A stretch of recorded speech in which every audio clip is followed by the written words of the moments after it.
everything. That's what my dad always said when I was growing up. But I never truly understood what he meant until the day my mother died and left me her life insurance policy. I was 24 when it happened. One minute I was a normal young woman working an entry-level marketing job, living in a cramped apartment with 2 roommates, and the next I was a millionaire. Mom had been smart with her investments, smarter than any of us knew. The policy was worth $2.8 million. Dad took it hard when she passed. For months, he barely left the house, barely spoke to anyone. I'd bring him groceries, make sure he ate, try to get him to join the land of the living again. Then he met Victoria. Victoria swept into our lives like a hurricane in designer heels. She was everything my mother wasn't. Loud, flashy, obsessed with status. She was also 15 years younger than my father and worked as a luxury real estate agent. "Your father needs someone to take care of him," she'd say, rearranging the furniture my mother had picked out. "And this house needs a woman's touch."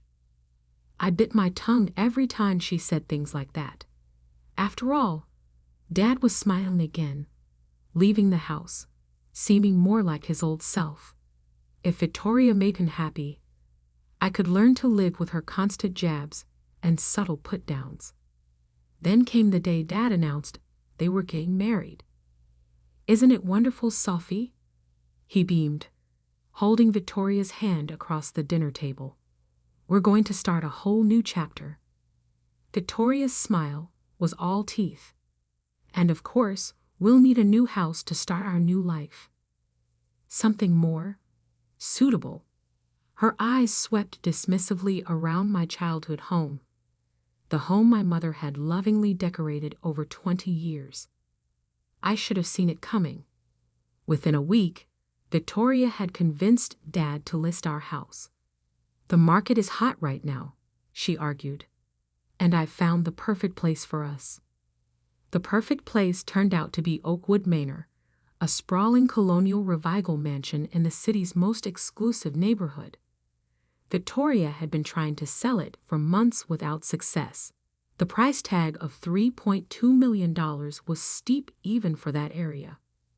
"But with your father's savings and the money from this house," she explained, gesturing around my childhood home, "we can almost make it work. We'll just need a small mortgage." I watched Dad nodding along, completely under her spell, and felt my stomach turn. He'd worked so hard his whole life, saved so carefully, and now Victoria was going to burn through it all for a house neither of them could really afford. "Dad," I tried one evening when Victoria wasn't around, "are you sure about this? The maintenance costs alone on a house that size." "Sophie," he cut me off, his voice gentle but firm. "I know what I'm doing. Victoria knows the real estate market. She says this is a solid investment." I wanted to scream that Victoria only knew how to spend money, not save it. That the commission she'd make on selling both houses was clearly clouding her judgment. Instead, I just nodded and kept my concerns to myself. The wedding planning started immediately. Victoria threw herself into it with the same excessive enthusiasm she brought to everything else. No expense was spared. The most expensive venue, the fanciest caterers, the works. "It's going to be the event of the season," she'd gush during our forced family dinners. "Everyone who's anyone will be there." Then came the day she dropped her bomb. "Sophie, dear," she said, her voice dripping with false sweetness, "about the wedding. I know you're expecting to be part of the bridal party." I wasn't. I'd made no such assumptions. "But I've already promised those spots to my nieces. They're much closer to my age, you understand, and they'll look so much better in the photos." I kept my face carefully neutral. "That's fine, Victoria. I understand." "Oh, good." She clapped her hands together. "Because I do have a role for you." You can attend if you serve drinks." The silence that followed was deafening. Even Dad, who usually let Victoria's jabs slide, looked uncomfortable. "Victoria," he started, but she waved him off. "Oh, don't look at me like that. Sophie's always going on about wanting to help, wanting to be involved. Well, this is how she can help. We're short a server, and it would save us some money." I could feel Dad watching me, waiting to see how I'd react. Victoria was smirking, clearly expecting me to refuse, to cause a scene that would paint me as the difficult one yet again. Instead, I smiled. "Of course I'll help. Whatever you need." The look of disappointment that flashed across her face was almost worth the humiliation she was trying to inflict. What Victoria didn't know, what no one knew, was that I'd been watching her carefully these past months. I'd seen her showing Oakwood Manor to potential buyers, watched her growing increasingly desperate as each offer fell through. I'd overheard her phone calls about carrying 2 mortgages, about needing this sale to close. Most importantly, I'd noticed how her eyes lit up every time she walked through that house. It wasn't just a commission to her, it was her dream home, the one thing she wanted more than anything else. And thanks to my mother's final gift, I had the power to take it away from her. The next morning, I made a call to my own real estate agent. It was time to make some dreams come true and shatter others into a million expensive pieces. Marcus Green, my real estate agent, looked at me like I'd lost my mind when I told him my plan. "Let me get this straight," he said, leaning back in his chair. "You want to buy Oakwood Manor, the same house your soon-to-be stepmother has listed, and you want to do it through a shell company, so she doesn't know it's you." "Exactly." I pulled out the folder I'd prepared. "Here's proof of funds, pre-approval from the bank, though I won't need it. I can pay cash." His eyebrows shot up as he reviewed the documents. "Sophie, are you sure about this? It's a lot of money to spend on revenge." "It's not just revenge," I argued, though we both knew that was a lie. "It's a sound investment.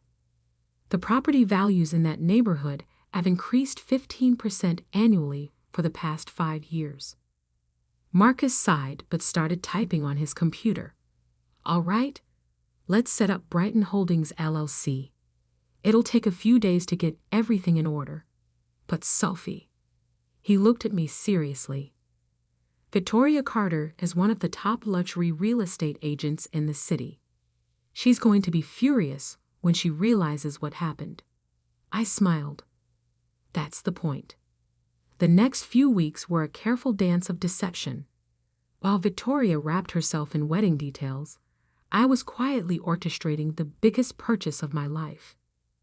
Marcus set up meetings with the sellers, making sure they never crossed paths with Victoria's showing schedule. "They're getting desperate," he reported after one meeting. 3 failed deals have them worried. They're willing to take $3 million if we can close quickly." I wrote the check that same day, hands shaking slightly as I signed away more money than I'd ever imagined having. But every time I doubted myself, I remembered Victoria's smirk when she told me to serve drinks at her wedding. Meanwhile, the wedding preparations continued. Victoria dragged Dad to endless tastings, fittings, and planning sessions. I watched his savings account dwindle as she insisted on premium everything. "The flowers alone cost more than my first car," he confided one evening, looking worried for the first time. "And now with the house." "The house?" I kept my voice casual. "Has something happened?" He sighed heavily. "Victoria's having trouble selling it. She was counting on that commission to help with the wedding costs. Now she's talking about taking out a second mortgage on our current house to cover everything." My blood boiled. She was going to drain him dry before they even said, "I do." The day before the wedding, Victoria called a final rehearsal at the venue, some overpriced country club she'd chosen. I arrived early, dressed in the server's uniform she'd insisted I wear. "Oh, good, you're here," she said, barely glancing at me. "The other servers will show you what to do. Just try not to embarrass me." I spent the next hour learning drink service protocols while Victoria practiced her entrance for the 1,000th time. Her nieces, all perfectly coiffed and coordinated, simpered and praised her every move. "She's going to look amazing tomorrow," one of them gushed, especially in their new house. Victoria preened. "Yes, Oakwood Manor. Did I mention it was featured in Architectural Digest? The crown moldings alone. If you can sell it," another niece said innocently. Victoria's face darkened. "Of course I'll sell it. I have interested buyers. Very interested buyers." I bit back a smile. Those interested buyers had just signed the final paperwork an hour ago under the name Brighton Holdings LLC. That night, I could barely sleep. Not because of the wedding, but because of what would happen after. My lawyer had confirmed everything was ready. The timing would be perfect. The next morning dawned bright and clear. I arrived at the country club early, helping set up the bar as Victoria had demanded. She swept in hours later, already in her wedding dress, a monstrosity of tulle and crystals that probably cost more than most people's cars. "Sophie," she barked, "make sure you keep my champagne glass full during the reception. And for heaven's sake, try to stay out of the photos." "Yes, Victoria," I said meekly, straightening my server's body. "Whatever you need." The ceremony itself was beautiful, I'll give her that. Dad looked happy, if a bit overwhelmed, as he said his vows. I stood in the back, tray of champagne flutes balanced carefully, watching Victoria promise to love and cherish him. But it was during the reception that things really got interesting. Victoria, several glasses of champagne in, was holding court at the main table. "And wait until you see the house," she was saying to anyone who would listen. The marble foyer, the grand staircase. I knew the moment I saw it that it was meant to be mine. If only she knew how wrong she was. At exactly 11:55 p.m., I saw my lawyer slip into the reception hall, right on schedule. He caught my eye and gave a slight nod. It was time. I watched my lawyer, James Patterson, make his way through the crowd.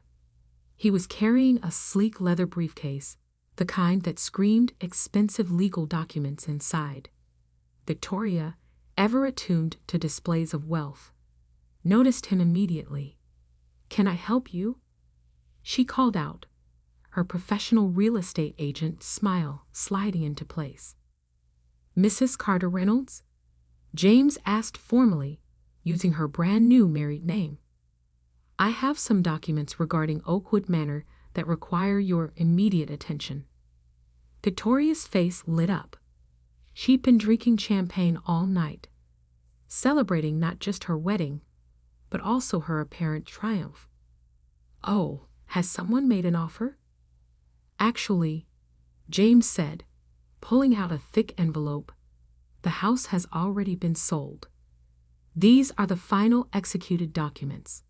The new owners wanted you to have them, as a wedding gift."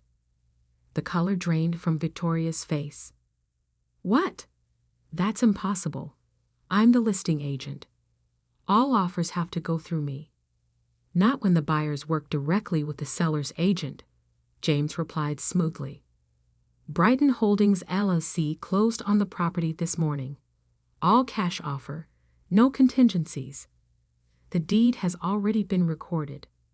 Victoria snatched the envelope, her perfectly manicured hands shaking as she ripped it open. Around her, the wedding guests had gone quiet, sensing the drama unfolding. 3 million, she whispered, scanning the documents. They accepted 3 million, but I had it listed at 3.2. The sellers were motivated, James said diplomatically, and Brighton Holdings was ready to close immediately. Brighton Holdings? Dad spoke up from beside Victoria. Who are they? This was my cue. I set down my tray of champagne glasses and stepped forward, pulling out my own copy of the deed from my server's apron. That would be me, I said clearly. The silence that followed was absolute. Victoria's head snapped up, her eyes meeting mine with a mixture of shock and dawning horror. You, she choked out. But how? Remember my mother's life insurance policy? I kept my voice steady, professional. Turns out she left me more than enough to buy my dream home. Though I have to thank you, Victoria. You were right about those crown moldings. They really are spectacular. Victoria's face went from white to red so fast I worried she might faint. You little. She started to lunge forward, but Dad caught her arm. Victoria, he said sharply. What's going on? She spun to face him. Darling, she's trying to ruin our wedding. She's bought our house out from under us out of spite. Your house? I raised an eyebrow. But Victoria, you didn't own it. You were just the listing agent. And now, I smiled, channeling her own saccharine sweetness. You're not even that. One of her nieces gasped. Another started giggling nervously. Victoria looked like she might explode. You can't do this, she hissed. We had plans. The renovations. Our future. Actually, James interjected, as the new owner, Ms. Wilson has full authority to do whatever she wishes with the property, including, he paused meaningfully, terminating any existing purchase agreements. Dad was looking between us, his wedding day joy replaced by confusion and growing understanding. The money, he said slowly.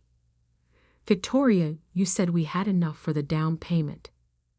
We did, she insisted, once I got my commission from the sale, and if we took out a second mortgage, and maybe borrowed against your retirement. I watched my father's face as the full picture of Victoria's financial plan became clear. She'd been counting on bleeding him dry to fund her dream lifestyle. Here's what's going to happen, I said, my voice cutting through Victoria's increasingly desperate explanations. I'm moving into Oakwood Manor next week. You two can stay in our family home. The one Mom and Dad built together. The one you were so eager to sell. I turned to my father. Dad, I've set up a trust to maintain the house. It's yours for life. No matter what. Victoria can't touch it. You can't do this to me, Victoria whispered, but the fight was draining from her voice. Not today. Not at my wedding. Actually, I smiled, straightening my server's body one last time. I think serving you these papers is the perfect end to my serving duties. Would you like another glass of champagne with them? The reception fell apart pretty quickly after that. Victoria's nieces huddled in a corner, furiously texting everyone they knew. The other guests made polite excuses and left early. Dad sat at a table with his head in his hands, the weight of his new wife's deception finally sinking in. Victoria herself disappeared into the bridal suite and refused to come out. A week later, I stood in the marble foyer of Oakwood Manor, my manor now, and watched the movers bring in my furniture. The crown moldings really were spectacular, but what I loved most was the garden. Mom would have loved it too. Dad came to see me that afternoon. He looked tired, but resolute. Victoria's staying at her sister's, he said, accepting the coffee I offered. She's not taking things well. And you? I asked carefully. How are you taking things? He was quiet for a long moment, looking around at the house that should have been his, if his new wife hadn't been so focused on appearances that she was willing to bankrupt him to maintain them. I filed for an annulment this morning, he said finally. Turns out starting a marriage with massive financial deception is grounds for that. I reached across the kitchen island and squeezed his hand. I'm sorry, Dad. Not about Victoria, but about ruining your wedding day. He squeezed back. Don't be. You saved me from making a very expensive mistake. Your mother. He smiled sadly. She would have been proud of how you handled it, though maybe not of the dramatic timing. I laughed. Mom always did say I had a flair for the theatrical. Listen, Dad said, growing serious. About the family house. It's yours. I cut him off. Like I said, I've put it in a trust. You can live there as long as you want. Victoria can't touch it, and neither can any future adventures in romance. He had the grace to look embarrassed. Thank you, Sophie, for everything. After he left, I walked through my new house, all 8,000 square feet of it. The grand staircase that Victoria had coveted, the gourmet kitchen she planned to remodel, the master suite she dreamed of sleeping in. It was all mine now. I thought about her face when she realized what I'd done, the way her perfect wedding dissolved into chaos. Maybe it was petty of me to do it that way, to wait until her big moment to serve the papers. But then I remembered her smirk when she handed me that server's uniform, her casual cruelty in trying to humiliate me on what should have been a day of family celebration. Sometimes revenge is best served with a champagne chaser. 2 days later, a large envelope arrived from Victoria's real estate office. Inside was a single sheet of paper, her final commission statement for Oakwood Manor, showing a big fat 0. I had it framed and hung it in my new home office, right below the crown moldings she'd loved so much. As for the server's uniform, I had it bronzed and turned into a sculpture for my garden, a little reminder that sometimes the best revenge isn't just about winning, it's about serving it with style. Money changes everything. That's what my dad always said when I was growing up, but I never truly understood what he meant until the day my mother died and left me her life insurance policy. I was 24 when it happened. One minute I was a normal young woman working an entry-level marketing job, living in a cramped apartment with 2 roommates, and the next I was a millionaire. Mom had been smart with her investments, smarter than any of us knew. The policy was worth $2.8 million. Dad took it hard when she passed. For months, he barely left the house, barely spoke to anyone. I'd bring him groceries, make sure he ate, try to get him to join the land of the living again. Then he met Victoria. Victoria swept into our lives like a hurricane in designer heels. She was everything my mother wasn't. Loud, flashy, obsessed with status. She was also 15 years younger than my father and worked as a luxury real estate agent. Your father needs someone to take care of him, she'd say, rearranging the furniture my mother had picked out. And this house needs a woman's touch. I bit my tongue every time she said things like that. After all, Dad was smiling again, leaving the house, seeming more like his old self. If Victoria made him happy, I could learn to live with her constant jabs and subtle put-downs. Then came the day Dad announced